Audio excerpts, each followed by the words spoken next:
Okay, hello everybody, and welcome to Honey Badger Radio. My name is Brian, and this is Brian's Badger Lodge. It's our call-in show. I'm gonna try and do these at least once a month, maybe even twice, but I think once a month is probably good. So you guys, the audience, can choose to call in and basically just share your thoughts. Maybe you have something that you want to bring up. Maybe you have some criticism or whatever, right? Maybe you just have like some like news that you think is really important, but you don't think people are talking about enough. That's what the call-in show is for. We're not just a channel that just talks about what we think. We try to like bring people into the conversation as well. And at least to me, that's important, because that is what thinking is basically like having these discussions and these conversations. And it seems like today, or when I say today, I mean like in these modern times, we don't do that anymore. We don't do that. I already told like a brief story, for example, of one time, very recent, it was like yesterday or the day before. I took my dog to the dog park, and there was this man there, older guy, who also has a dog that he likes to bring to the dog park. And so I see him every so often, and we usually greet each other because we've seen each other a number of times, and then like we might have like a little bit of small talk if there's like no one else, if we're just sort of in proximity and there's nothing else going on, usually about things like the weather. And so we were making some small talk, and he asked me about what I did, what my job was. And I told him, and I was very upfront. I said, I do a show where I talk about men's issues, and he became really interested. He wanted to know more about that. And he said, what do you mean men's issues? And I told him what the plethora of men's issues are. And the guy, like, his eyes lit up. He agreed with me. He said, man, I've been divorced twice. I know about that. I know guys who have lost their kids. I know guys who have been falsely accused, and so on, right? Guys who have been abused by their spouses. And so it turned into, a pretty lively conversation, not a lot of disagreement. And even when there was a little, there was like a shift there, or there was a lot of like mutual respect in our conversation. And then when it was over and I had to leave, I told him, sorry, I have to go because I had to do a show. And the guy was like, oh no, it's okay. I should have left a long time ago. But I just want to tell you that this is the best conversation I've had in a really long time. And actually, I was kind of moved by that, because I do think that those things they can have significant impact. I think that people are often looking for ways to sort of engage in a conversation without actually engaging in a conversation. Like they consume media, they watch YouTube videos of people giving opinions, but they're not like engaged in it themselves. And it is really it's like what is it like? It's like steel on steel, like it's sharpening both people, right? So I think that conversations for me are like the best thing about the work that I do. It's talking to people, it's sharing my ideas and so on. And I am not alone. I am here with David Okorodudu, and we are going to take your calls. If you're interested, there's a link in the description below. So if you have something that you want to say, or even if it's just like a comment, you're welcome to call in. There's a link there. Use it, and you'll go into the screening room, and Swashberry will make sure that all of your settings are correct, and you have your question in mind or your statement or whatever, and then I'll bring you in, and we'll hear you out. Give us your takes, however spicy. So, David, I haven't talked to you in a while. I know that you've tried to call a few times, and you wanted to talk about I guess, like, is it just the Ukraine Russia crisis, or is it like some broader point, and that this is just a really strong example of? Yes, absolutely. This point is a strong example of it, but this is the latest iteration of such examples. Like you, I'm not entirely pleased that things are the way they are at the moment. However, you know, even tragedy can be a very, very important means for learning something new about the world and about ourselves. So, from the men's rights perspective, I think there's a lot that is rich to be shared. However, I would like to make certain points in regards to, um, let's say, our view on what the priorities should be in the case of this catastrophe, frankly, unfolding in Eastern Europe at the moment. But yeah. Yeah. Yeah. So, all right. So I've seen some of your posts, and it seems like and maybe it's because of the circles, like that, like the people around you within your sort of social media space, or even your actual physical space, that you seem to be frustrated with, I guess, like what people's positions are regarding this Russia-Ukraine invasion or crisis or whatever you want to call it.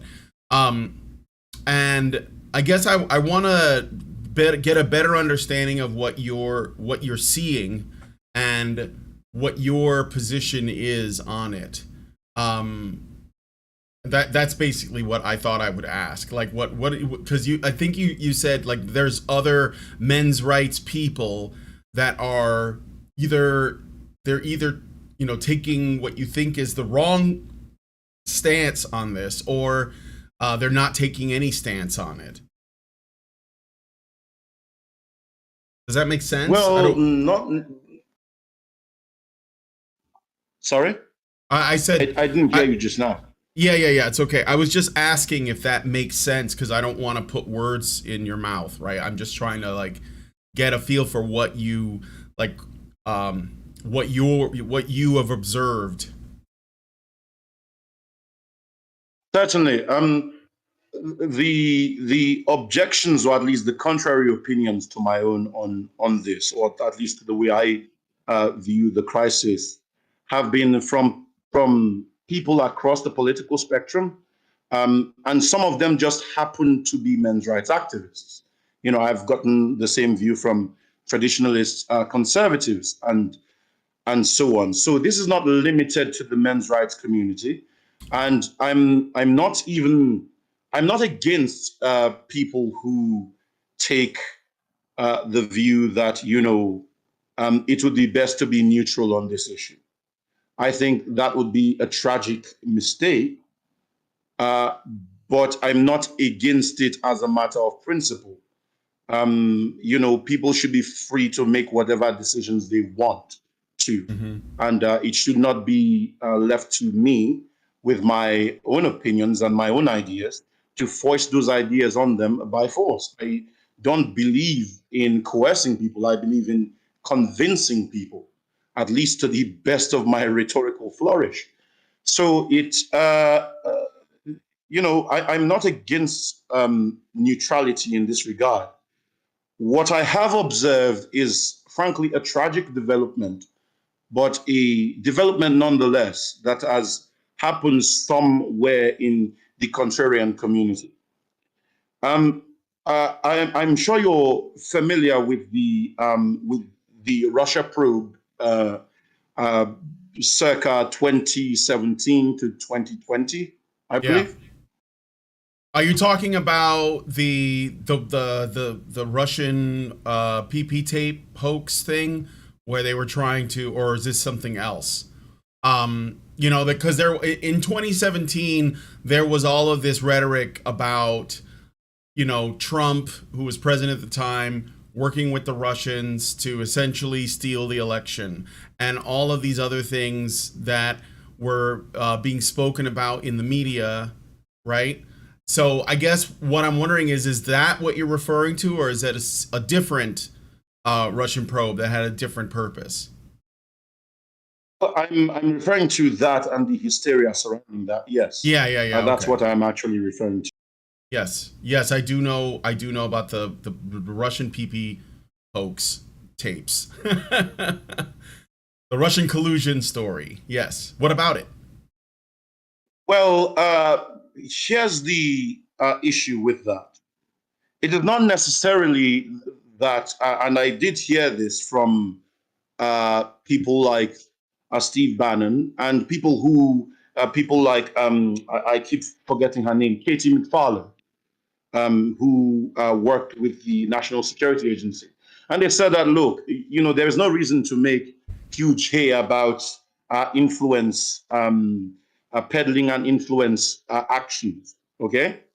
Yeah, But it is true that the Russians, or several Russian agents, who were one most prominent one being a lady called Maria Butina, did approach people like Trump Jr. asking for contacts and things like that, and trying to warm her way into the campaign. This happens in almost every election campaign, by the way. yeah. The Qatari government has always tried to interfere in elections. So the question is not whether or not they actually tried to interfere in it. The issue is whether or not the attempts made warranted the hysteria that followed, and whether or not they were successful. The Trump campaign did not cooperate with the Russians. There were in several instances in meetings in Trump Tower. Uh, there were overtures made to the Trump campaign, and the whole idea is, you come to the Trump campaign, sing as Trump is a real estate mogul. You tell him you're trying to get involved in things that involve building a business in Manhattan or so on, or things like that. And through those connections, you try to worm your way into his dealings through interpersonal communications and so on. But the problem was that it was done so officially by the Russians, and so conspicuously manipulatively, that the Trump campaign excused a lot of the Russians who tried to do that from their premises. They actually drove them out. They said, this meeting is over. We want nothing to do with you. So um, the issue here, or the point I'm trying to make, is that these events happened, but there were two things that followed. So the FBI did not inform the Trump campaign of the involvement of Russians in their the involvement of Russians in trying to subvert their campaign, which was a crime on the part of the FBI, because they're supposed to be doing that. And the Mm-hmm. Clinton campaign took this instance of this happening as a means to weave a larger narrative Hmm?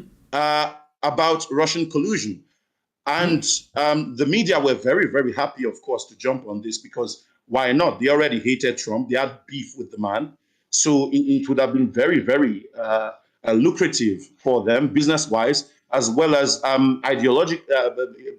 ideologically wise, in staging a concerted campaign to get rid of their political opponents. Um, that's where I think the hoax was. However, I think something resulted from that hoax, which I actually wanted to talk about more, which is that the mainstream media so discredited itself during the 2016 campaign and ever since then, in such a barbaric fashion. And I really do use the word barbaric here, because it was pretty much a witch hunt, a witch burning that Mm-hmm. they pursued. And what that did is that it left a gap open in which what the public is willing to say, that's the American public, what the American public is willing to say and what the mainstream media is willing to report has grown. There's a massive gap there. Mm-hmm. But there's a problem with that, which is that there are certain people in the alternative sphere. And by, I mean, alternative sphere, I mean, alt media and so on, Yeah. who are not entirely independent actors. Of course, And sure. who, I just wanted to make this point, like, who essentially work for very, very nefarious and very, very, very adversarial governments to the United States, people who are interested in bringing down the United States system. And they have used these alternative channels to present almost a blatant anti-Americanism as a contrarian viewpoint. And it's not just in the United States; they're also doing this in Germany as well. And that is what I was I was pinpointing, because so let's think of essentially what one might call right-wing values, because you and I both know that National Socialism is not on the right wing. It's on the left. It's the far left ideology. Yes. The right-wing idea has always been essentially classical liberalism, economic freedom, a fair bit of social conservatism, or at least a fair bit of social libertarianism, with social conservatism being preferred but not being, ruthlessly enforced, and civil rights as well as property rights, individual freedom, as such. The Ukrainian people are fighting for their right to exist. And if I can remember very, very clearly, when I was learning things about communism back in the day, I read very, very much about the Holodomor, the Great Famine orchestrated by Stalin. And these are the same people, these are the grandchildren of the people who suffered from that state orchestrated violence. And the same society that did that to them is now employing very, very ruthless means, very diabolical means, to not only destroy their society, but also to paint them as the aggressors in this. Now, there are several problems with Ukrainian society. There are several issues in terms of corruption and so on that are part and parcel of, frankly, I wouldn't say part and parcel, but are a feature of Ukrainian, or have been a feature of Ukrainian governance since they left the Soviet Union. And but the fact that that is being seized on as a reason to say, well, they're corrupt, and we can identify people who are national socialists in their country, and therefore not only should they not be helped, but they should be treated as someone who is causing offense to a great power. I mean, there's a kind of chauvinism there, and there's a kind of imperialism there in that thinking that I just really can't shrug off. And some of this has actually come from the left, which used to be anti-imperialist, which has a strong tradition of anti-imperialism. I don't discount the economic woes of the American people. At this point, they are more than woes.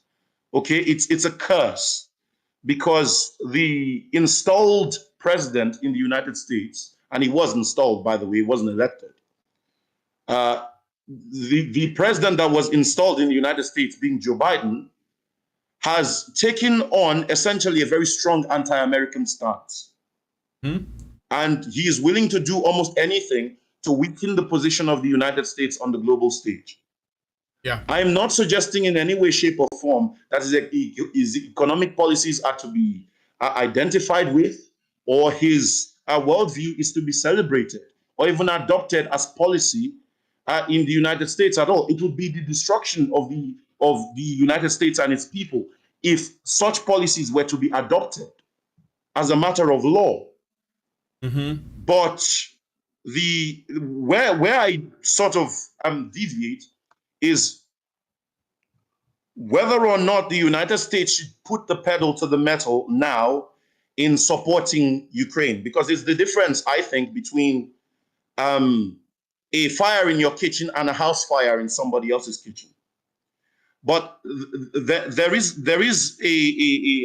a wider implication to the war in Ukraine, which is this: if a great power on the world stage can annex a piece of territory from another country, essentially break it off for itself, under the threat of nuclear war, that sets a very, very dangerous precedent. Because the reason why Europe and even the United States has experienced relative peace, and we haven't seen, great power conflicts since 1945, was because the United States and the great powers agreed that moving borders by force and attempting to coerce geopolitical obedience by taking territory from other people, breaking off territory and carpet bombing their cities, using rape and concentration camps as weapons and methods of war, should never be tolerated. Russia signed all of these documents, and Russia has broken those commitments. And it is with this in mind, and not just the implications for Taiwan, of course, but the implications for European security. Does the United States want a Russia that has the territory of Germany, the nuclear arsenal of France, essentially overlooking Britain across the Atlantic, and an emboldened China that will not just take Taiwan, but will take every single island up to Hawaii? Why? Because it has nuclear weapons. And there's also another problem with this as well, which is that if the use of nuclear weapons are allowed to become a staple in international relations, every single country that is neutral at the moment, non-aligned, small countries just trying to get by, everybody is going to want nuclear weapons, because nobody wants to be a slave in the 21st century, if that makes any sense. And it is in light of this, I recognize the pain and the misery the American people are facing.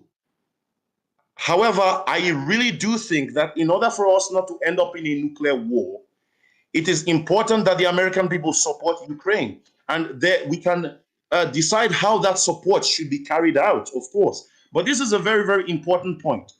The American people should not allow Ukraine to be subjugated by the Kremlin,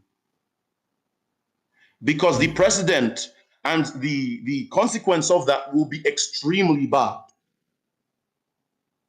So yeah, that's the point I wanted to make in regards to the Russia hoax and the priorities. If you wanted to say something in return.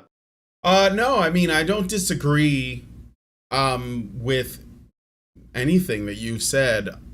I'm not against Ukraine, particularly the Ukrainian people, because they're the ones that are really suffering, right? Not the leadership, not the government so much. So I think that you touched on a few things. One is that I think is the most important part of this, is that the media has, I think, in many ways, they have basically created this problem of people not knowing who to trust. Because they're the people that we count on, right, to tell us the truth about things that are happening in the world, so that we are better informed when it comes to supporting or, I guess you could say, condemning, various powers or groups or ideologies or whatever. But they have been lying to us for so long, and this is way before the election of Trump. So this goes way back, that if the media tells the truth, let's say, right, if they tell the truth about something, well, people don't want to believe them because they've lied about everything else. And even if they think, well, they might be saying something true, but what's the real angle? Like, what are they after? What do they want from me? And I think this is why there's so many people who are either just like overtly being contrarian, or they're stepping out of the entire conversation because they don't know who to trust, because the media has lied to such an extent. And not just the media, but our world leaders, our politicians, prime ministers, presidents, whatever. And I think there is a massive gap. You know, our trust in our institutions is probably lower than it ever has been. So if those institutions even say something that's viable, we're just going, it's like the boy who cried wolf, right? We're just going to throw our hands up and say, I don't know, because you guys are always lying. So the thing with Ukraine and Russia, my personal belief on it has always been that Russia invaded, that puts them in the wrong, obviously. And that, you know, I've spoken on my show a number of times about how, you know, so like before Biden was president, it would seem, and I think that there's something to this worth thinking about, when Trump was in the White House, nobody started anything.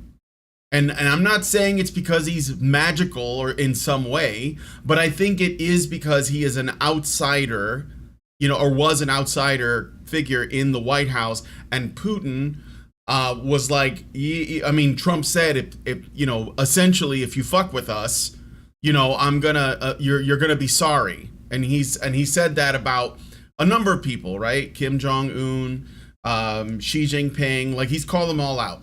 And with when Trump was in office, this did not happen. And I'm fairly certain that if he had stayed in office, this wouldn't be happening right now. So there seems to be other things at work, right? And obviously there's like this on the back end, and I think it's connected. There is this like great reset that the World Economic Forum and the World Health Organization and these other like unelected elites are pushing on us. And I think that's the reason why, for example, in the United States, we're dealing with like record inflation, gas prices, food shortages. And this is not an accident. This is all by design. This is all like, you know, part of the plan, right?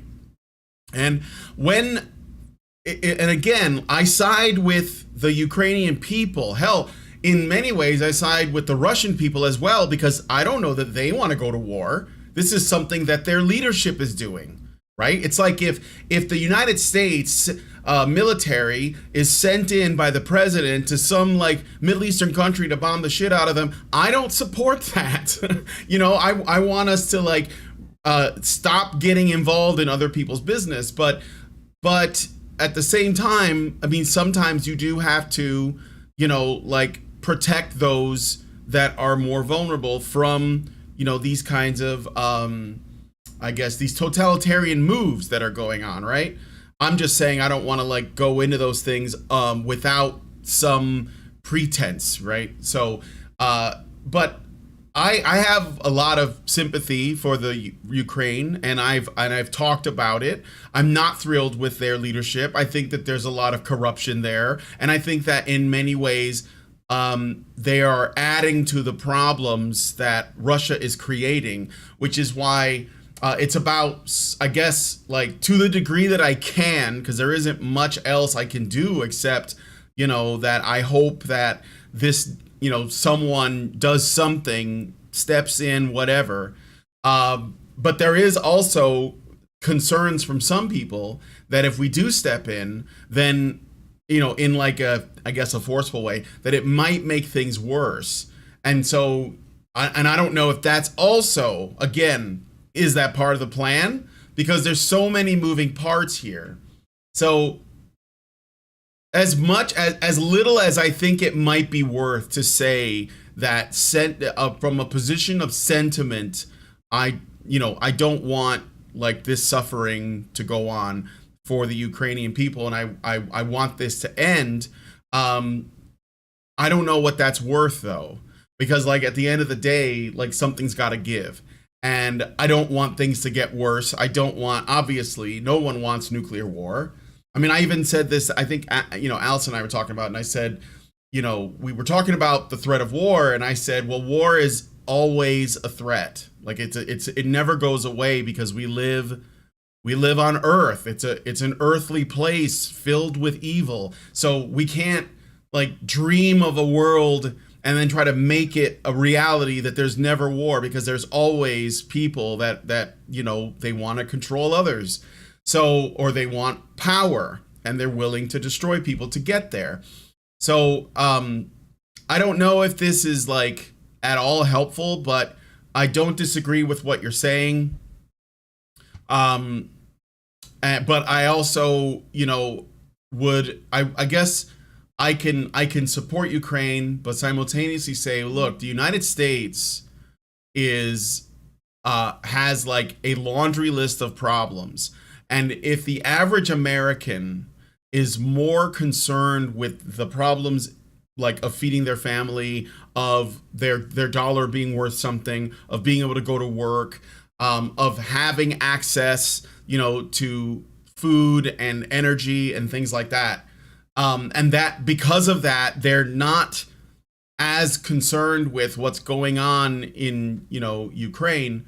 I can't blame them, because they we have to, it's like the old saying, put the mask on the child next to you before you put it on your own face. But yeah, again, I don't know. I mean, I don't want people getting hurt, but that's just what's happening right now, I guess. Oh.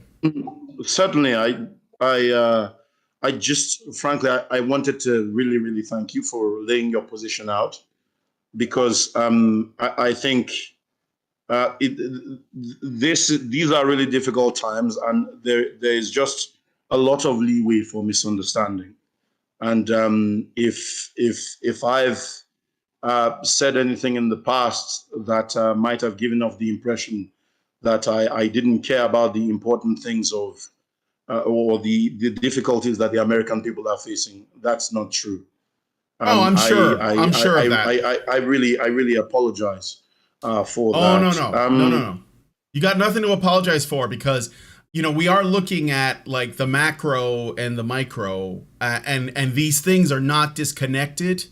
And like this time, we're basically in a time of almost maximum chaos, but it's all integrated. Like so people are experiencing issues right at home, and if you're not in that country, or you don't see that in your neighbors or whatever, it can feel farther away. And then there's like the larger scale things that are happening, which are either being like used to exacerbate problems. So, like Joe Biden, for example, is sending billions and billions and billions of dollars to Zelensky. And there are people at home, because I know that those billions of dollars came out of their pockets. They're getting angry because, they're like, well, what about us? And like we need, to eat and everything too. And we also don't know if all of that money is going where it should go, or if it's lining somebody's pockets, because again, there's a problem with corruption in those governments. And so like with all of these things to consider, we're like, well, yeah, we want to do what's best for these people. We want to help them. But like if the only person we can work through, appears to be a mobster, how are we helping them? So yeah, I think that like it's just there's so many layers, but I do think that it's not like these things should not be ignored, and that they should not be treated simply as some psyop, And I know there's a lot of people who think that, but again, that goes back to my first point. It's no one's fault but the media for essentially destroying our trust in them so thoroughly that whatever they say, even if it's a weather report, we presume they're lying. So that's also very tough, because the one thing that people need in order to act on something correctly is the truth. And the one group of people that are seemingly allergic to the truth are, the people who we rely on, the media, our politicians, things like that. So that also, I think, makes it really hard. And but frankly, though, you know, I have a lot of conversations with people in my community, and that sentiment, that contrarian sentiment you were talking about, is not is no one feels that way. Like they all support, Ukraine being a country of its own or existing. But again, I think there's other things at work, stuff with, isn't it like NATO and the European Union? There's just like other things going on, and again, a lot of those institutions there's a lot of corruption there, and so it's like you're basically working with a bunch of different corrupt leaders, and you're hoping that they'll help you, and like it just seems like so out of reach, because you're not even operating from the truth a lot of the time. So, but I don't know. Does that make sense? Well, yes, it does. And like I said, thank you for really helping me sort of clarify your position. So I'm Oh, going okay. to try. So I'm going to try and take each of those points one by one, if that's okay. Sure. Um, the first issue is the issue of the economic breakdown in the United States. Um, the uh, the economic difficulties that the American people are facing can be dealt with and can be solved. And the only reason it hasn't been solved so far is because Joe Biden is a feeble, elderly, greedy communist. And Mm-hmm. he has refused to not just govern properly, but he has set himself on a course for the destruction of American influence in the world. In some cases, some people think it's deliberate. Some people think it's incompetence. One has to make up one's mind. As for the Great Reset idea, to tell you the truth, I think the Ukrainian crisis actually discredits it, because the whole point of the Great Reset is the harmonization of nation states into international or quasi-international institutions, right? So it's the idea that you will own nothing and you will be happy. And as you and I both know, the bedrock of any modern democracy is property rights, Mm-hmm. essentially. So it's an attack on property rights Mm-hmm. in that sense. And the reason I say this is because a lot of this, the Great Reset idea, came from the example of Germany. Now, Germany defines itself as a post-national society. So you don't need patriotism, you don't need to have conservative values, you don't need to have your borders protected. You ally yourselves with international organizations as one body, one large bloc, and you merge yourself with organizations like the EU. The Ukrainians are not fighting because of the EU. They're not fighting for universal values per se. They are fighting using the rhetoric of patriotism, of democracy, of nationalism, the right of their nation to exist. And that really, really does go against the grain there, because what Putin's aggression has shown, and not just with the damage on Ukrainian society, but the way the Europeans have responded. So Germany is essentially captive to Russia for oil and gas at the moment. Like, the Russians could literally turn off the oil and gas supplies to Germany tomorrow, and Germany would be decimated. So Mm-hmm.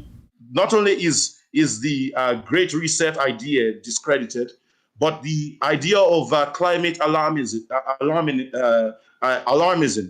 the green policies of people like Greta Thunberg and people like that Mm-hmm. are being discredited. Germany has had to turn back on its coal plants. Like, Yeah, it has had to go back to petrol, because they know and yeah. they understand that, look, um, in a situation where you are having to choose the continuation of your state, or in a situation where you're having to choose between the survival of your state or the proliferation of an untested idea, you go with what is certain, which is your government, your state, and your energy delivery system. You don't destroy your energy delivery system because you want to save the planet. No, you work within that system. You try to look for ways to find adequate storage capacities for the not just the energy you already have, but to see if the renewable energy technologies are feasible. Okay, so that's Yeah. one thing there.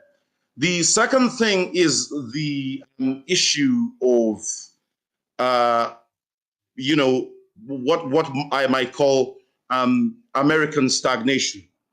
And by stagnation, I mean the inflation and the fact that a lot of the savings wouldn't be worth a whole lot because essentially due to the COVID spending in not just the US but almost everywhere, the price of the economies were flooded with an enormous amount of money.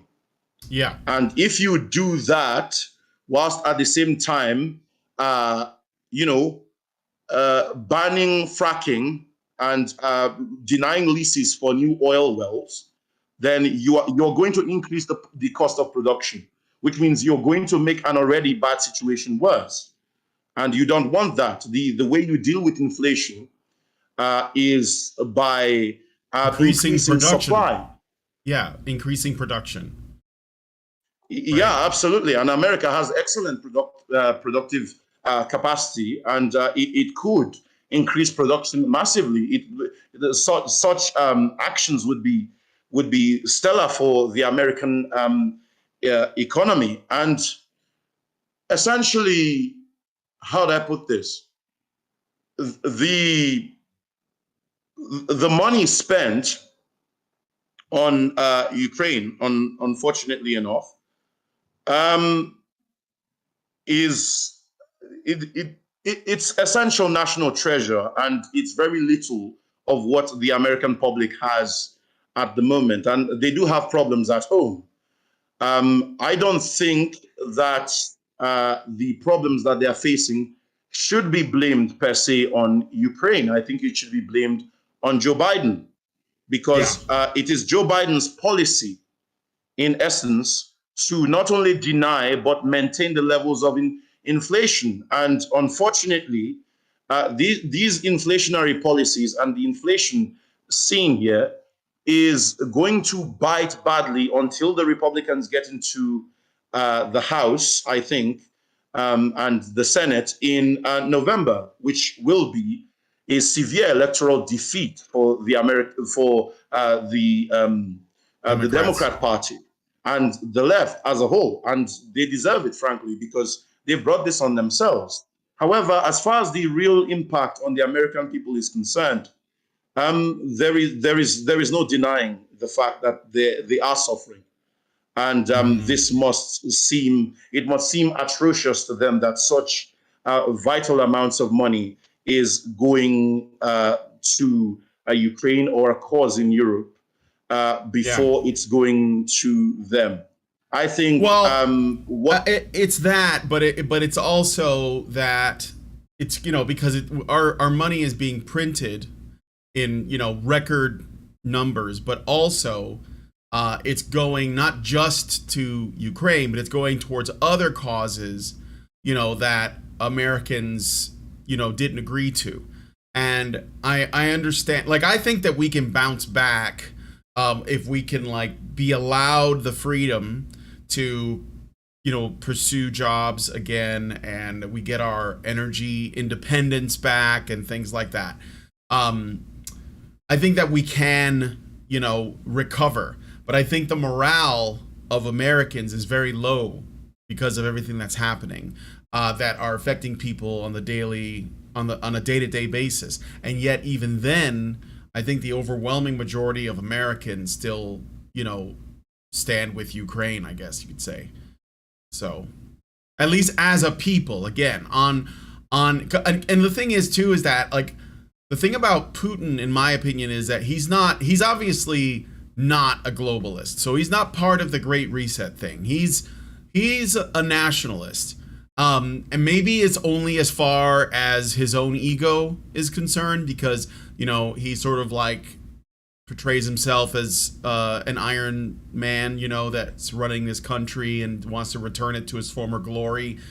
But nonetheless, I think that he is an obstacle to the globalists.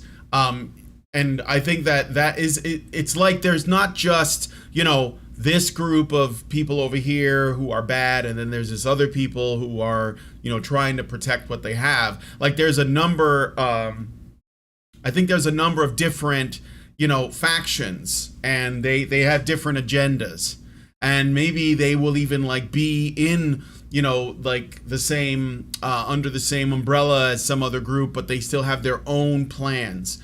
And I think that that's probably what this is.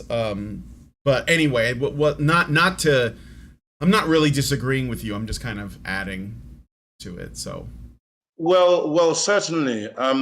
However, I would slightly disagree with you on one issue. Putin is not necessarily a nationalist. He uses nationalists not just in Russia but across the world. But he has never been a nationalist. Putin is a traditional Russian imperialist. And if you read the works of people like Alexandra Dugin, for example, which is the foremost Russian philosopher who has the ear of Vladimir Putin, he has always seen himself as a czar. Yeah. And the concept of the czar is a Slavic pronunciation of the word Caesar. And Russia has always seen itself as the heir to the Eastern Roman Empire. So for the most part of Russia's history, it has always been a land born out of conquest, of blood and violence, like actual blood and violence. And so one can argue that the people who describe themselves as globalists, frankly, I think they've hit a wall. Because globalism was based on the assumption that due to the interconnectivity of not just economic interests across the world, but also social interests, that political interests would follow. And what they are now having to learn is that for some people, the existence of their state has nothing to do with sovereignty. The existence of Russia does not rely on sovereignty.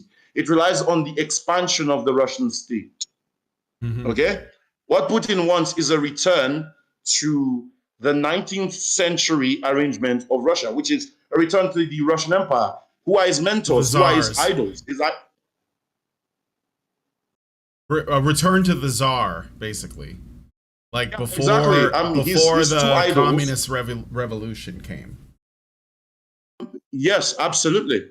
I mean, there are certain aspects of the communist regime that he would want to keep in place, which is the control over the economy, the ability to rally the public under collectivism. He wants that. Yeah. Of course. But he does not want the accountability that would come with the Politburo, right? Because even in communist systems, you have a general commissariat, so to speak, that is responsible for overseeing the functioning, the conduct of the general secretary of the Communist Party. What is Putin's goal, in essence? His goal is something called the Ruski Mir, so what he calls the Russian world, to put all the Slavic peoples in the world under the same roof, with a common language, a common religion, of course, and a common prince. And the name of this common prince, of course, will be Vladimir Putin. But it's a return to empire. And it's the idea that Russia has a unique right to define its national security as being that involves a sphere of influence.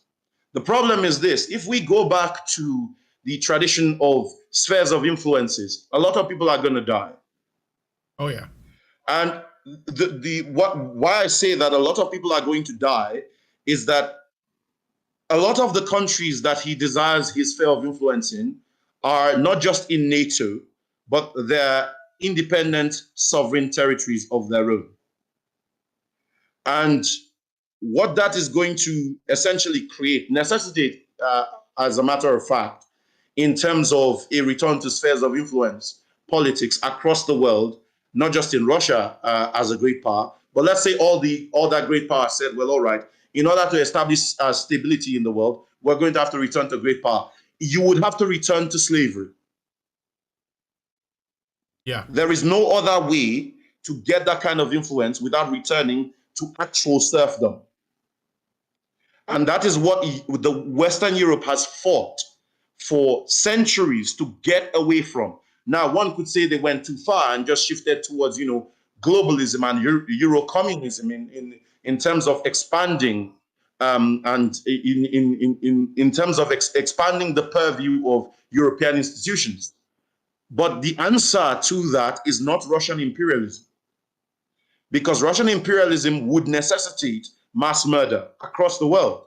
The Russians are very racist people. Like they have a tradition of racism in their society. Traditionally speaking, Russians have never ever been very accommodating of minorities, let's say, even in their own backyard, in their own sphere of influence.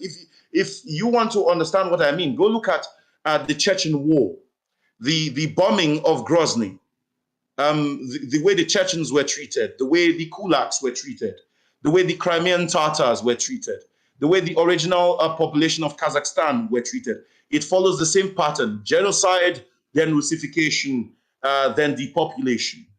So the Russian state, the power of the Russian state depends on genocide, if that makes any sense. And why am I saying all of this? I'm saying all of this in the sense that the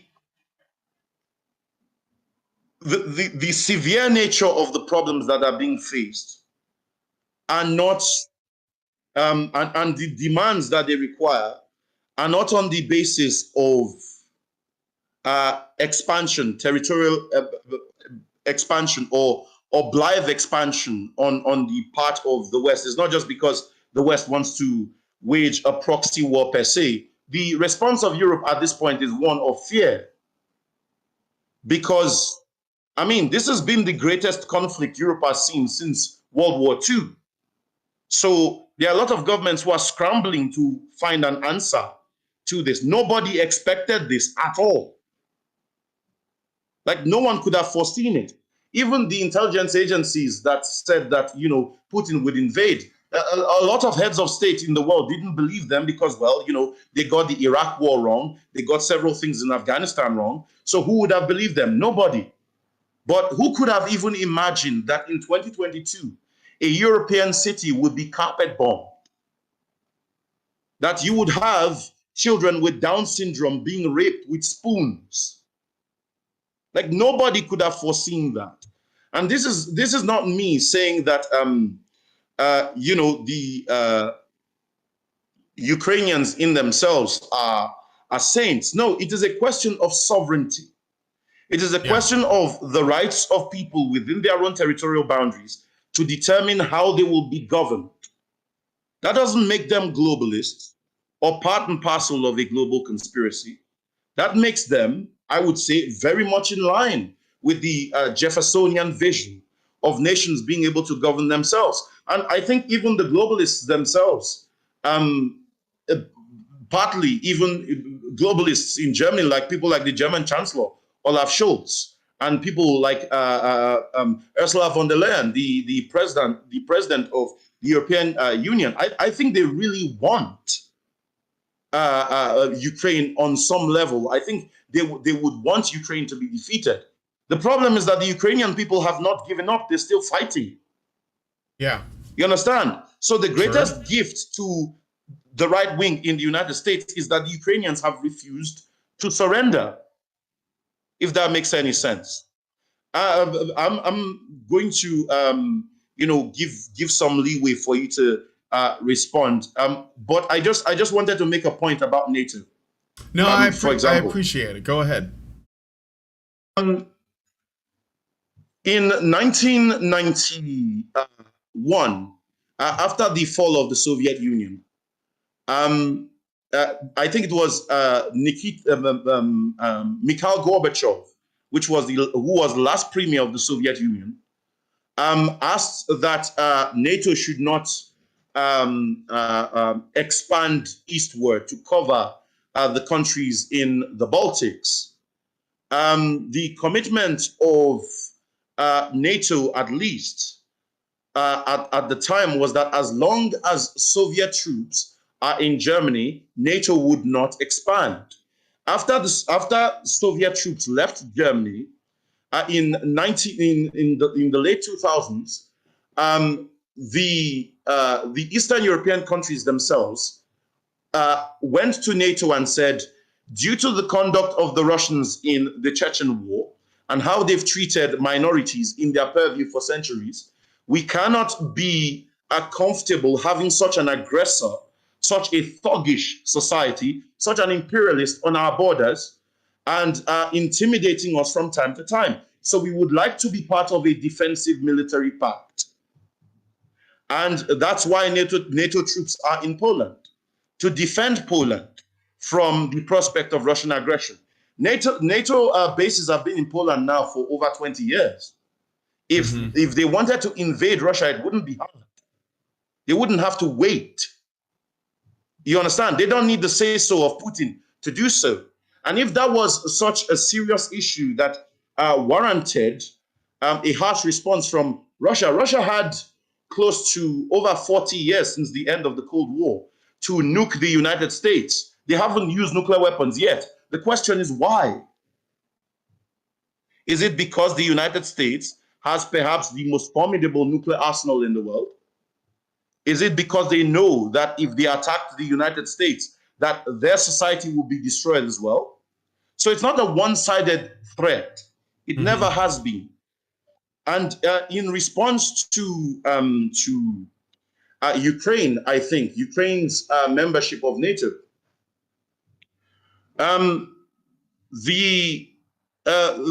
or people who say, well, there are going to be nuclear missiles in Ukraine that can hit Moscow.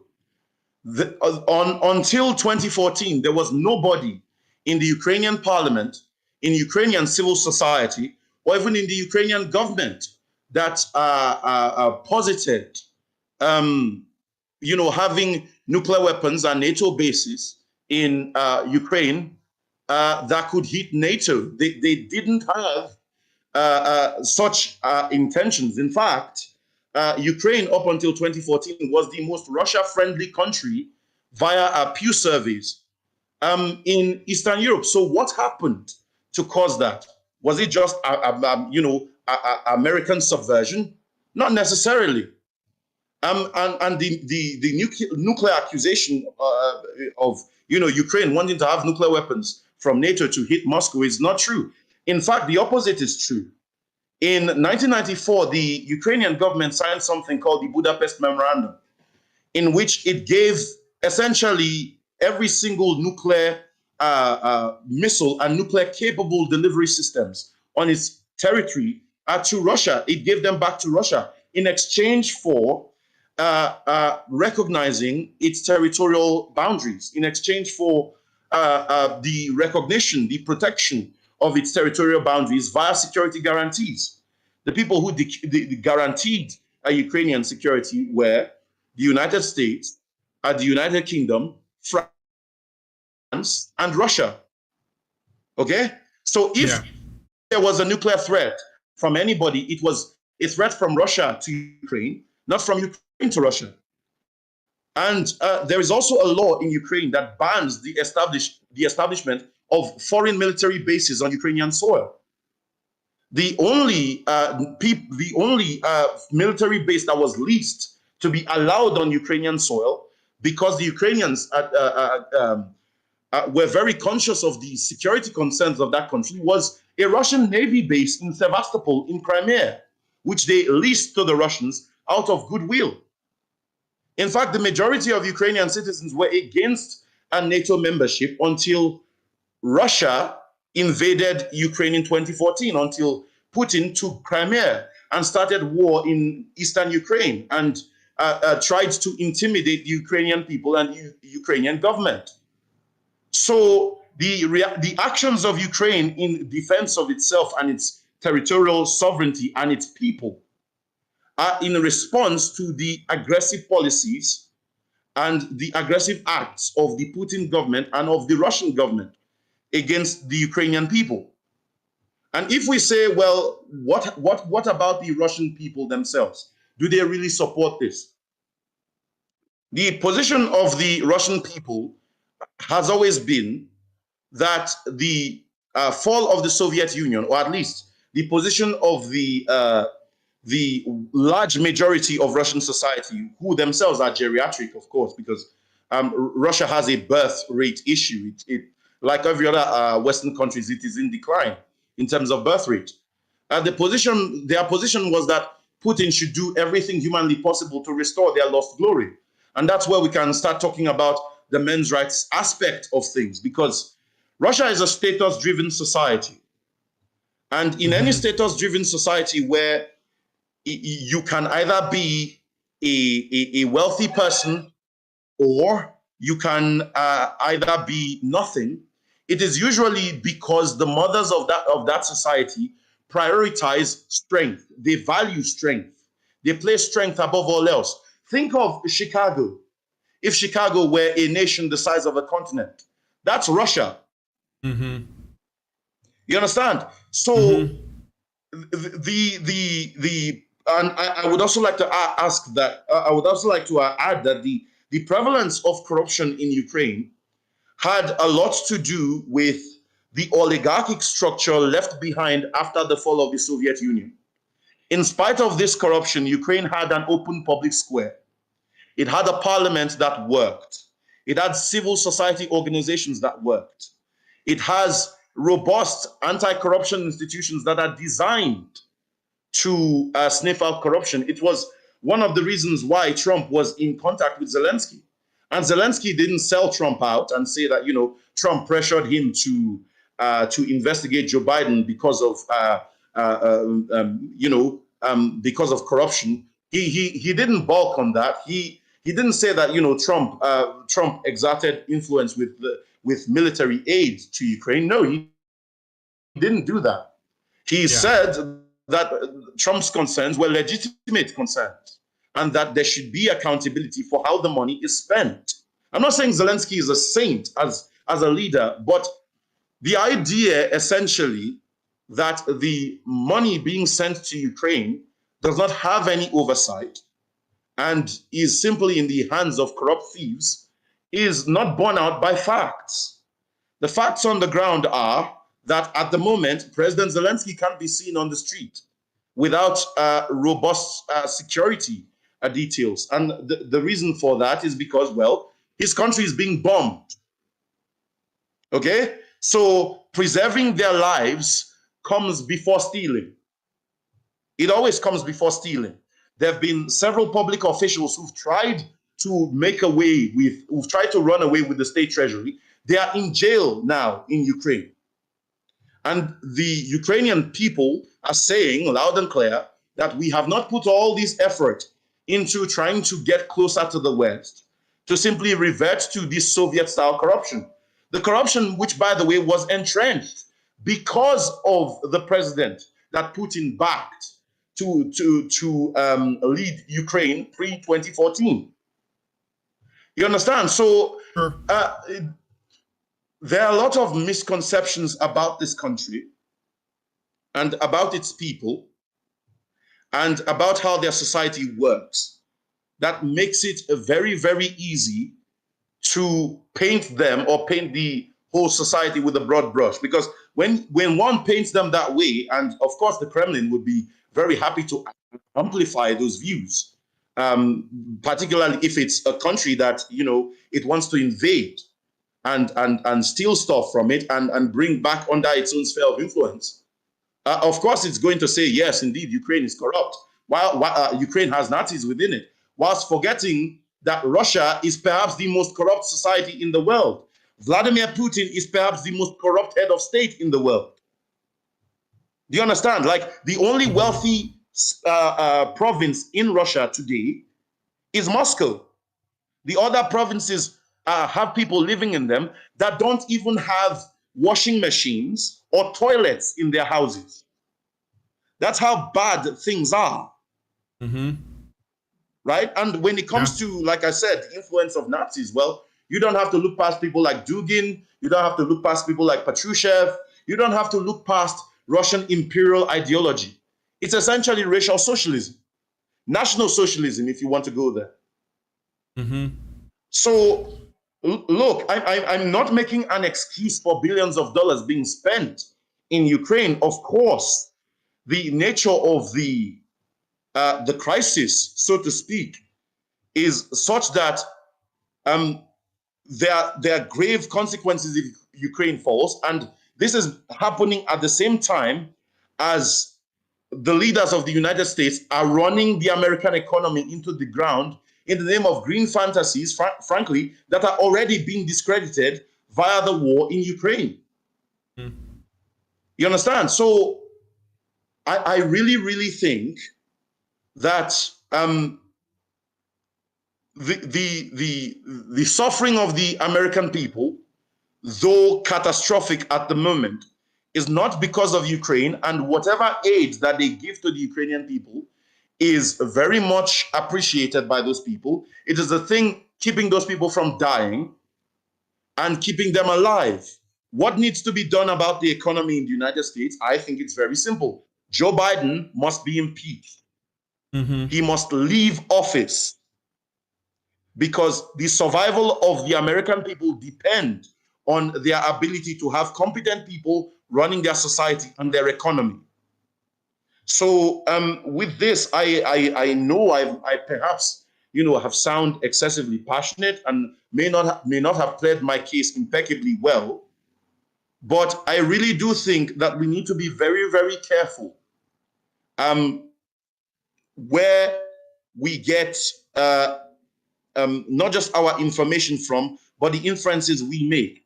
Because it is the case, and it is true, from whatever national security assessment you can make, Ukrainian security is American security. Because if Ukraine is not defended, the United States is heading headlong into a conflict with China and a conflict in Europe at the same time. Do we really want Joe Biden leading that war effort? If the answer to that question is no, then the sum total of $8.6 billion that have been paid for Ukrainian defense is, I would say, compared to the amount of money our elites wasted in Afghanistan, trillions of dollars, I would say is a bargain, one. And two, I would say is justifiable spending at this point. Because nobody is asking an American to die. All they're asking for, in this case, is for the United States to do whatever it can via its defense industry to arm the Ukrainian people. If you arm them, they will fight for themselves and for their freedoms and for their families. Oh, and by the way, I'm not against the Second Amendment. I'm actually for expanding the Second Amendment. So, yeah, there you go. All right. Well, I don't disagree with anything you said, and clearly you've looked into all these things and done your due diligence. So I think that all of that it's very common sense. And thank you for sharing those ideas. I don't think I really disagreed with much of it. Anyway, so I don't think that changes a lot. But thanks, David.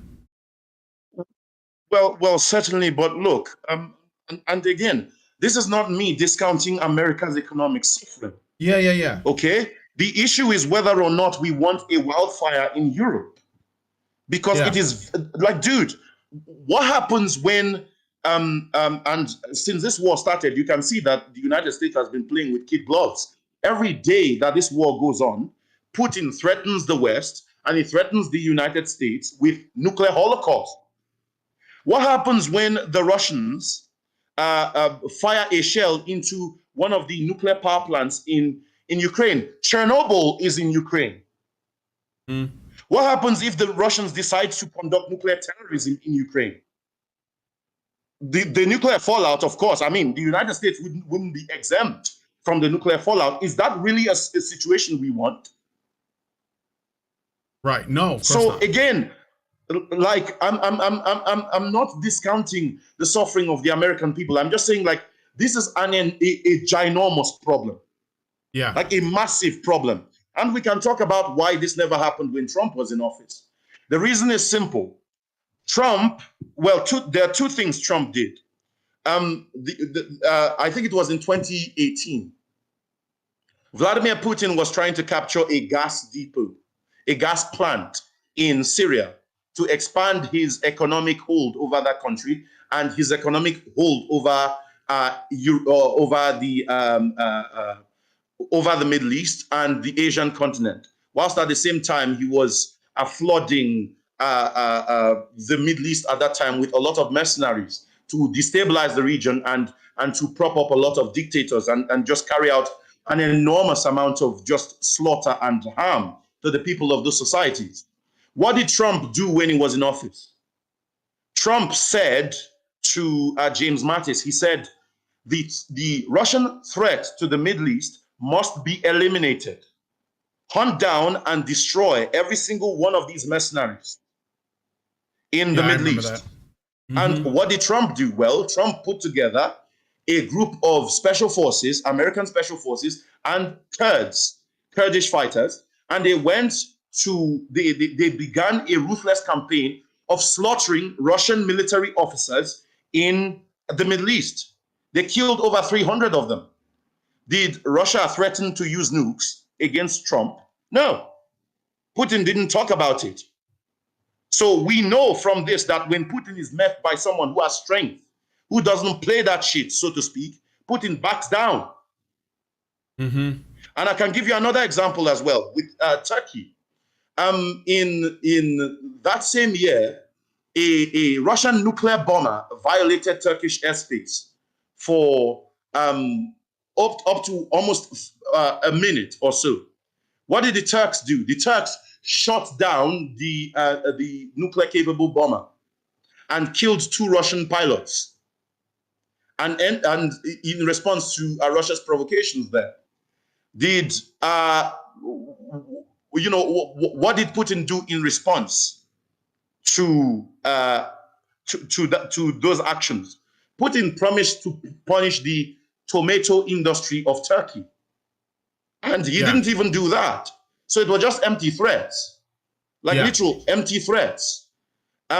During this war with Ukraine, Turkey closed its the Straits of the Bosporus and the Dardanelles and gave armed drones to Ukraine. Is Putin using nuclear weapons against Turkey?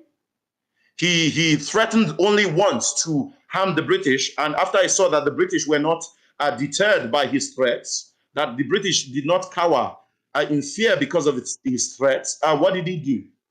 He stopped threatening them because he knows that till the end of this war, Britain is going to arm the Ukrainians.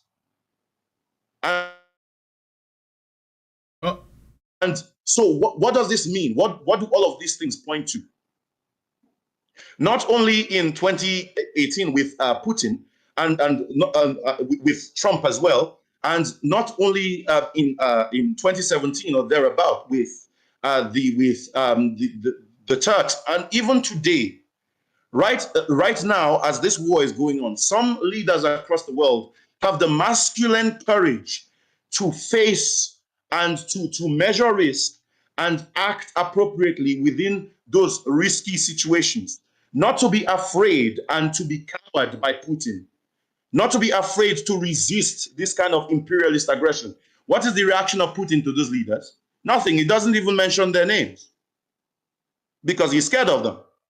Yeah. But those leaders like Joe Biden, who are playing games with Putin, who pretend to be afraid of Putin, pretend to be fearful of Putin. And this is also this retarded game that they were playing with MiG-29s from Poland, Slovakia, and Bulgaria. It was the decision of Joe Biden not to give those planes to Ukraine because of nuclear weapons, because of threat. Look, it's a game. It's psychological warfare that Putin is playing, okay? Yeah. What Putin is saying is this: are you going to let me get away with this? If some leaders in the West essentially refuse to use the weapons that is in their disposal in response to this kind of aggression, it means that they don't have them. If Putin threatens you with nuclear war, you let him know that if he were to do that shit, that you would be willing to glass the entirety of Russian society, starting with the Kremlin. You let him know. And you flood the Ukrainians with weapons, and you stand by them. That's how you deter Putin, and you deter the Chinese. The Chinese will not attack Taiwan if they know that the United States, if they see that the United States is sending virtually almost every single powerful weapon in its arsenal to the Ukrainians. Again, it's just psychological warfare. Joe Biden is a cowardly, greedy, communist piece of shit. And that's why he is a very, very willing victim to Putin's threats. When Joe Biden talks about all the things he's not going to do, what does Putin do? Putin threatens him the more. And he makes the American people look like cowards. And he humiliates the United States when that happens. So yeah, it's a shit situation that we are all in at the moment. However, we need to ask ourselves very important questions. Right. You know, we will go without bread, we will go without gas, we will go without several important necessities. I think the American people should push the GOP to push through several billions of dollars relief packages for the American people in regards to gas, and it should do more to try to see if more leases can be granted for gas drilling, just by sheer pressure, even protest if need be. But like I said earlier on, do we want a nuclear conflict in Europe? Do we want to say to dictators across the world that you can take land by force if you threaten with nuclear weapons? Because if that happens, you can forget about the UN. You can forget about any other organization responsible for keeping peace, because the United States will, by necessity, have to fight a nuclear war to get back some semblance of order. So that is essentially what I have to say on that. I'm sorry for going on that rant, and I'm very grateful for you for entertaining my concerns. It's awful. It's terrible. It's a difficult situation. The way I see it is, it's a choice between having a bullet to your leg and a bullet to your head. So I'm going to leave it there. Okay. All right. Well, thanks. Thank you, David. I'm going to, because this is a call-in show and I can't stay for too much longer. So I am going to take at least the one caller that's in here, such as it is. But I appreciate you sharing all of that. And those of you guys who are watching, if you want to add to that, go ahead and leave us a comment, in the comment section after the video is over. So Thomas Tuomas, be ready because I'm about to bring you in. Thomas is very passionate on the issue of domestic violence and would like to hear Brian's thoughts on the fact that men are always expected to take responsibility even when women have the opportunity to break the cycle but fail to do so. All right, I'm going to bring Thomas in here. So, hello, Thomas. Hello. Hey, I'm sorry. Thanks for waiting. No problem. I appreciate your patience. So, do you want to reiterate your thing about domestic violence? Yes, for sure. I was reading this book about domestic violence, and for sure it had some facts wrong. For the first place, it doesn't recognize at all what the abuse what what women do to their children. Only looks at what the fathers do to their children. It's a book given to social workers and stuff. So we're talking. So just I'm sorry, just to clear up. You said domestic violence, but it sounds like that book is talking about specifically child abuse, right? No, it talks about both, but I see. Go ahead. Well, there's a direct quote which I would like to hear about. It says that the violence doesn't stop unless the man changes his behavior, and this comes to the conclusion that the woman has no agency and she can't do anything about it. Like she can't leave. Like it's a difficult situation for the woman, of course, but for me, she has the responsibility for her children. There are usually children involved in domestic households, and they're always the women have the excuse that they're looking out, they are staying in the relation for the children, but for me they are putting their children in danger by staying in this relationship, and the whole book was about blaming men, and men do this and men must do that, and women don't do anything, and they have the whole picture wrong. They only talk about yes. Of course, if blatant abuse, that's easy to see. But also, the other partner does bear responsibility firstly for her own well-being and also for her children. And for example, in Finland, there was a case where a woman stabbed her husband twice in the back and got a presidential pardon for self-defense. But my problem with that case was that there were 3 children involved in that incident, and they were in the same household when the incident happened, and she was portrayed as like a godly mother or mother of the year, or for me. And what happened was she stabbed. That's a fact that she stabbed her husband in front of her children, and for me that's traumatizing. That's not a loving mother. That's nothing but. Are you there? Did he drop? Can you guys hear me? No, I'm sorry. Okay. Yes, if you want to comment or say something, I don't know. Oh yeah, sure. Well, I guess like I would ask some more questions.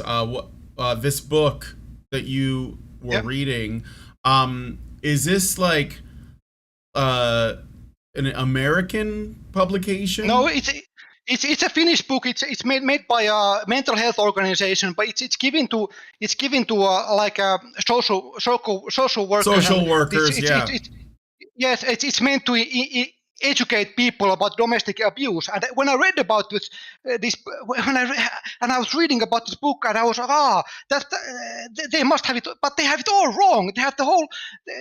It's how can you help these people when you're not talking? You're not basing yourself in reality. You're talking lies. Yeah, so I think that I don't know, like, how the Finnish I guess you could say how the Finnish government or these institutions try to protect and care for people who are victims of domestic violence or child abuse, but it sounds like it's basically using the Duluth model. So it's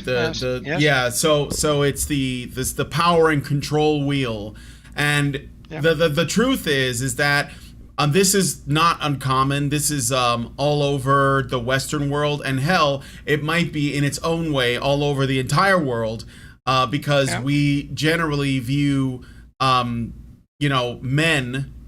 as generally dangerous to women.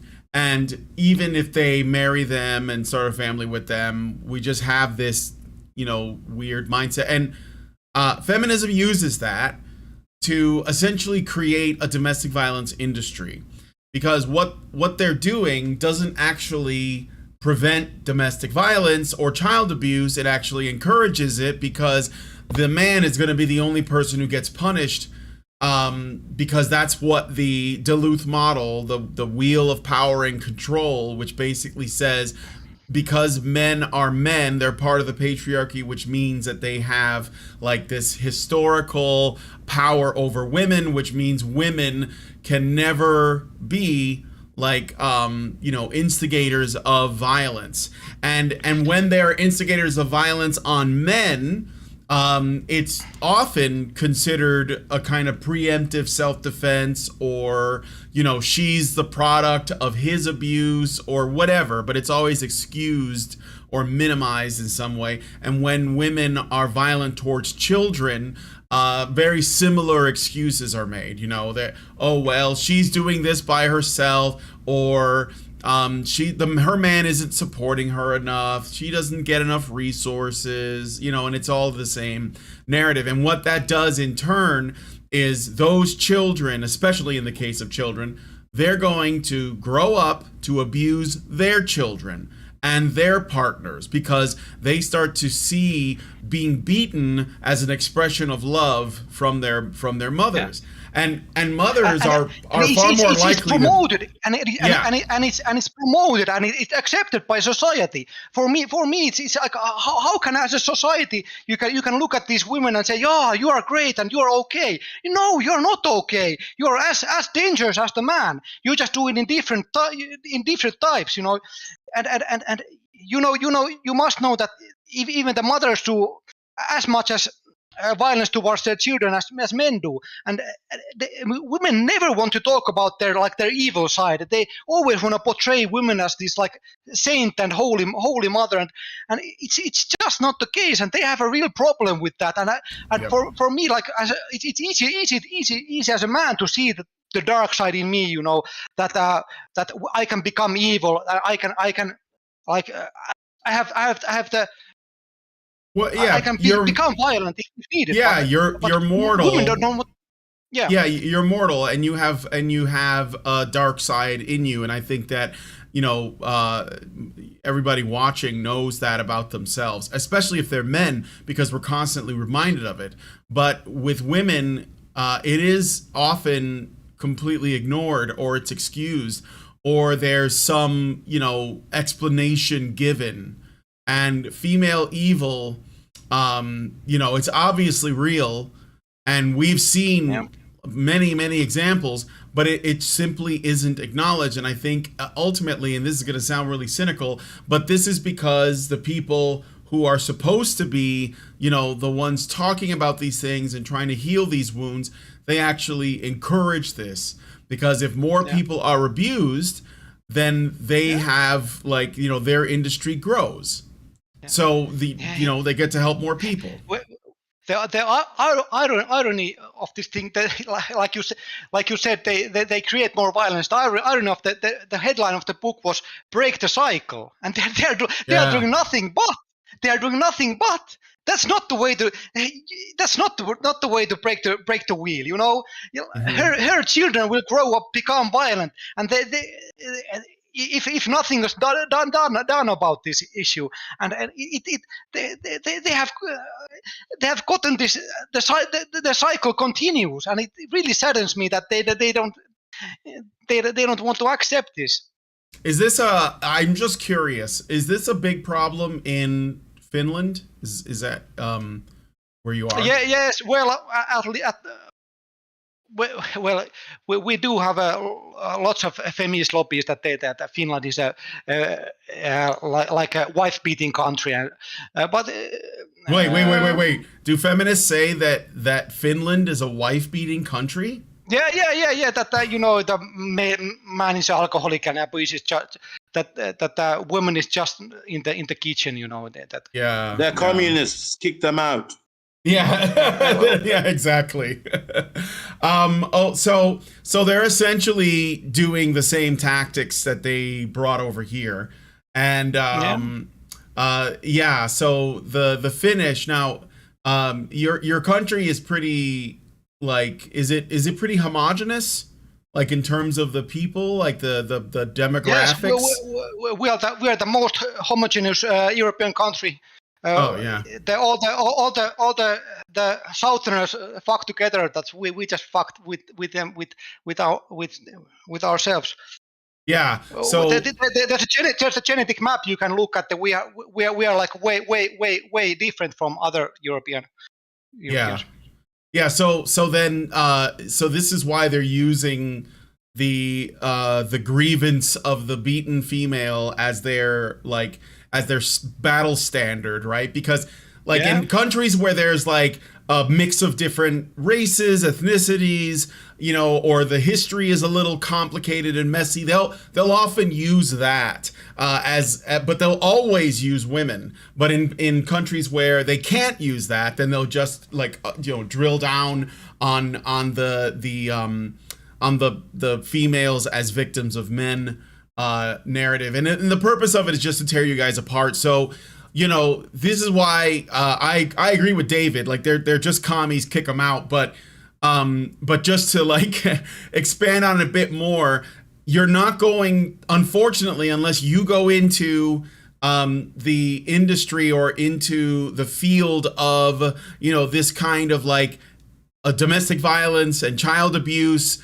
And you want to bring the facts and data to it, and which will make you a target, I might add. I'm gonna face backlash. I'm not gonna back down. I'm pretty passionate about this.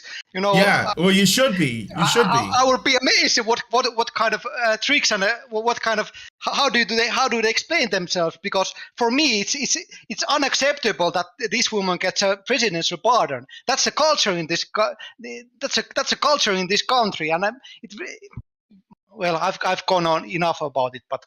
Yeah. But like you're alluding to, what can I do? I want to do my best to change this culture and change this idiocy that is running around. Like every layman can understand. Like talking 5 minutes about this case, like thinking about it. Hey, that is really traumatizing for the kids. And maybe she isn't the mother of the year. Maybe she's really putting her children in danger. And she had 2 chances.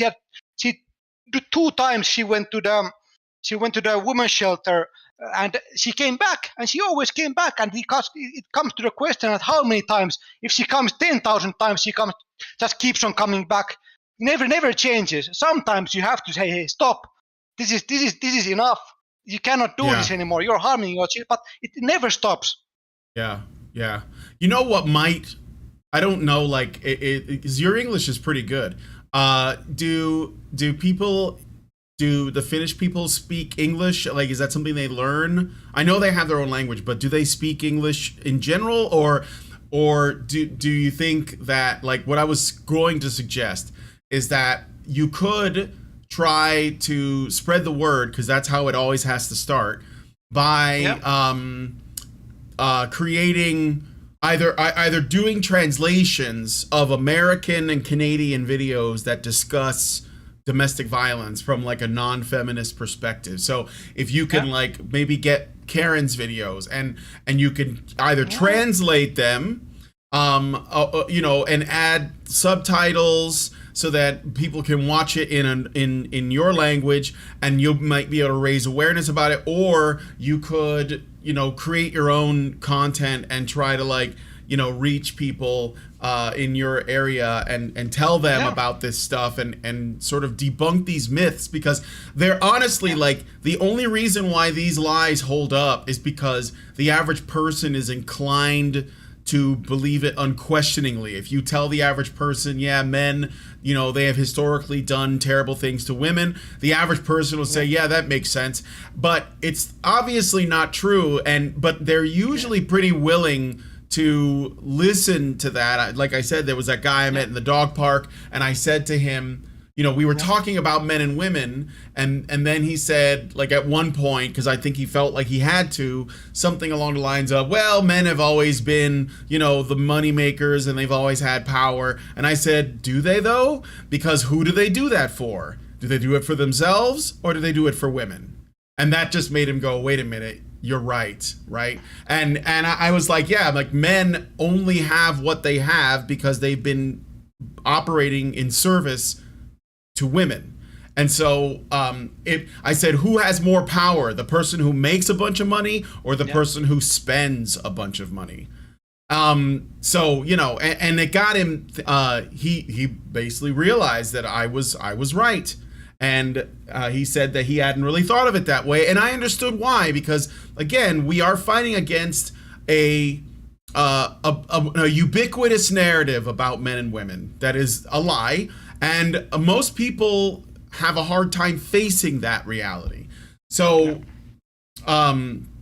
anyway, so yeah, I mean, those are some things. Like I said, you could try translating stuff. You could try to maybe make your own content, share things, make sure that you're operating with, like, you know, if you have it, like the data that you can find. And I know that's going to be a challenge because the academic institutions are like 90% feminist, so they mostly lie. So you have to like find the kind of fringe stuff, or at least question the existing stuff. So but I think that in raising awareness is the first thing. So David, what did you want to say? Well, I just wanted to say to Thomas, thanks for sharing your experience and so on. I've had that particular feeling myself. I mean, I think you would be surprised the kind of conversations I've had with senior civil servants in Canada in regards to men's rights. And look, these people are on a mission, mate. Wherever they go, it's not good news. They're there to corrode and disrupt the society itself. All right? And they are not friends of Finland. Finland has a lot of issues to worry about, but what it doesn't need is feminism and female supremacy, particularly not now. No, absolutely.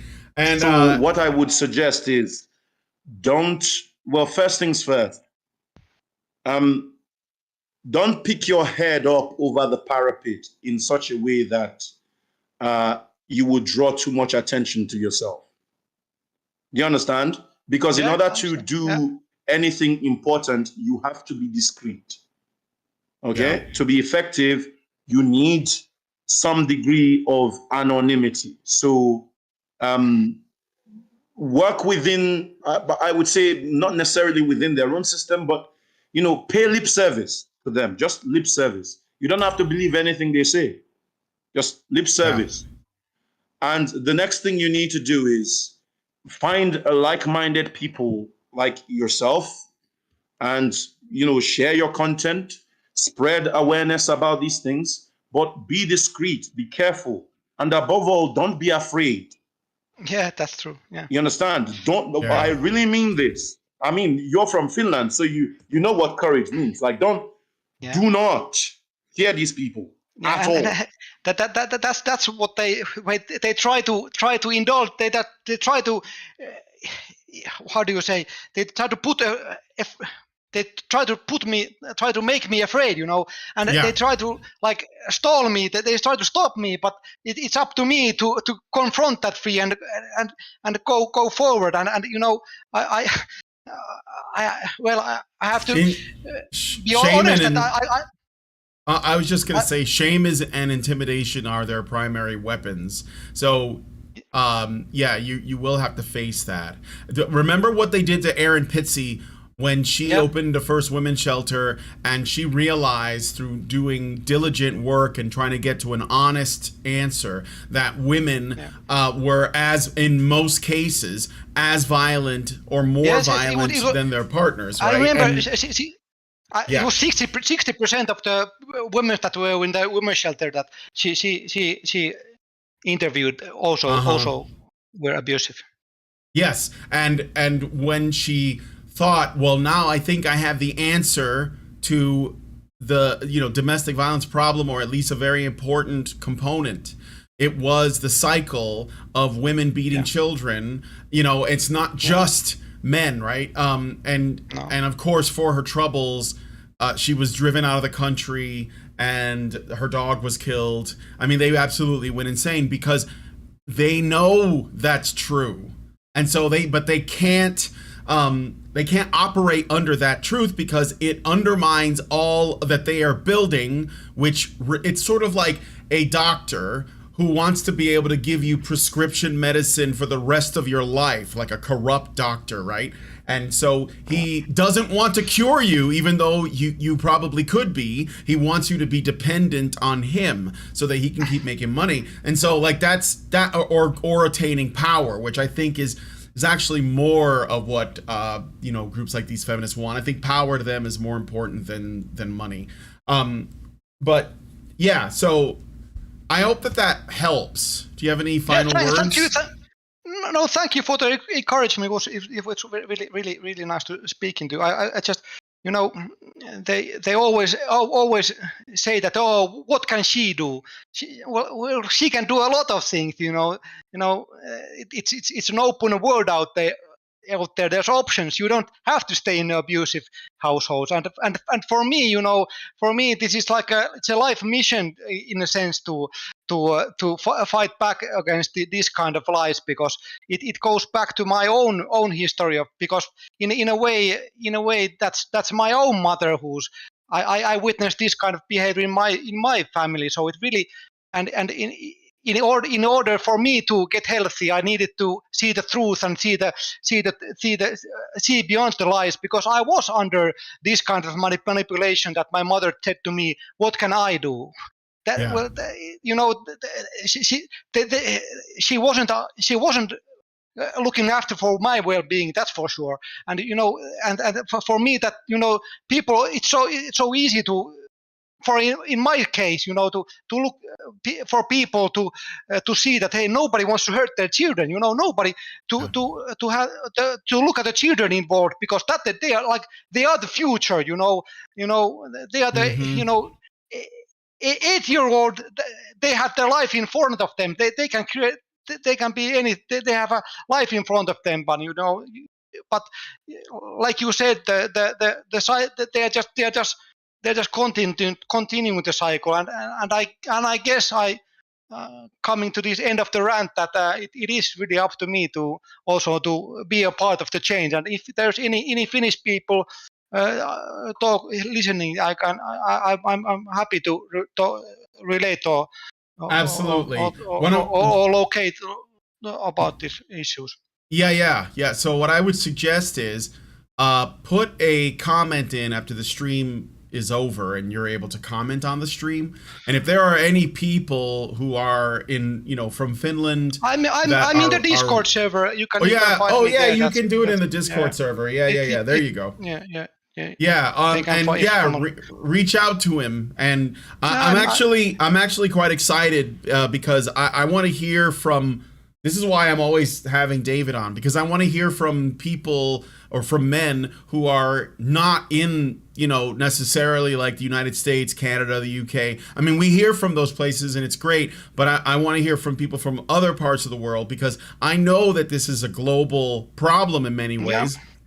I mean, in 2019, I spoke to a Japanese man. And Japan is always like heralded as like one of these, like they're never going to get the feminism, but they totally have it, and they have it bad. It just operates in a different way. It's operating within the sort of like traditionalist structure of Japan, so it doesn't have the same like ridiculous ways that it expresses itself like we do here in the States, because it's a different culture, but the same narratives are still growing there like a cancer. So anyway, thank you, Thomas. I'm going to thank you. Thank you. And I look forward to hearing more from you and like the work that you're hopefully going to do or whatever, and just call us back. I call us back with another case I find. I'm sure I'll in my coming years I will find a case that irritates me, so I will come back again. Yeah, thanks for having me. You have a great show here. So you too. Thanks. Thank you. All right. Thanks. I'm going to move him back. Okay, so I have to end the show here because I got to go pick up the wife. She's getting out of work in 15 minutes, and I feel like I'm going to be late. And I know that she's not having a great day. So I'm sorry that I only took one call. It's just that I couldn't do a full-length show. So But please, I'll do another one. Let me see, what is it? Probably either in 2 weeks or in early August. Please consider, showing us some support. Hit that like button. Subscribe if you're not already subscribed. Leave us a comment. Let us know what you guys think about the show. Share the video around. And I wanted to tell David, thank you so much for coming on and sharing your thoughts. I've learned a good number of things about, the Ukraine-Russia thing. And I'm sure that it's going to, I'm going to look at these things more, I guess, carefully, because war is a men's issue. So that's simple, right? Yes, absolutely. Sorry, I just wanted to say that I do not discount the fact that the biggest victims of this war are the men and the young men on both sides. I mean, in almost a day, both the Russians and the Ukrainians were losing 500 young men each. I mean, what does one want to do with that? War is hell. And it's also important to know that there are places in Russia that where the men have no other chance at success than joining the military. Mm-hmm. So it's really, really awful. And I wish these young men all the best on both sides, and I pray to God that this war ends soon. I really do, because it is awful. Yeah, exactly. And those are my thoughts exactly. I couldn't have said it better. So, all right. So let us know what you guys think about this. I look forward to seeing your comments. Thank you to Thomas from Finland. I love hearing from people from different parts of the world. It's so great to see that more and more men are becoming interested, and they're experiencing similar issues. Thank you guys so much for coming on today's episode of the Badger Lodge. I look forward to your comments. Please share the video, subscribe, and we'll talk to you guys in the next video. Men's rights activists are machines, dude. Okay? They are literal machines. They are talking point machines. They are impossible to fucking deal with, especially if you have like a couple dudes who have good memory on top of that too. Holy shit, you're fucked.